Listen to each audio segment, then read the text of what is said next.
अर्थी पर लेटी हुई अपनी पत्नी की मांग भरते समय पति की आंखों से आंसू नहीं रुक रहे थे। उन्हें ज्यादा रोता देखकर रिश्तेदारों ने उन्हें दूसरी तरफ भेज दिया। दोनों एक दूसरे से बहुत प्यार करते थे। पति अपनी पत्नी के बिना एक पल भी नहीं रह पाता था। दोनों ने एक साथ जीने मरने की कस्में खाई थीं, लेकिन आज पत्नी पति को अकेला छोड़कर जा चुकी थी।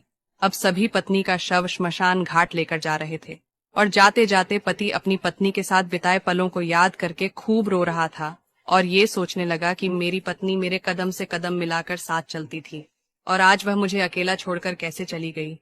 उसके बिना मैं अकेला कैसे रहूंगा। पति पत्नी से कहता है, बेटी की शादी कर दी और बेटा भी दूर अपनी पत्नी के साथ रहता है। अब बताओ मैं किसके साथ रहूंगा। तुम्हें तो पता है ना कि मैं तुम्हारे बिना एक पल भी नहीं रह पाता। तुम हमेशा कहती थी मैं सुहागन ही मरना चाहती हूँ और मेरे मरने के बाद मेरी मांग जरूर भरना। लो मैंने तुम्हारी हर इच्छा पूरी कर दी। सोचते हुए पति अपनी पत्नी का चेहरा देखकर खूब रो रहा था। अचानक वह पत्नी के पास रोते रोते ठंडा सा पड़ गया और रोना भी बंद हो गया क्योंकि पति की सांसें भी थम चुकी थीं।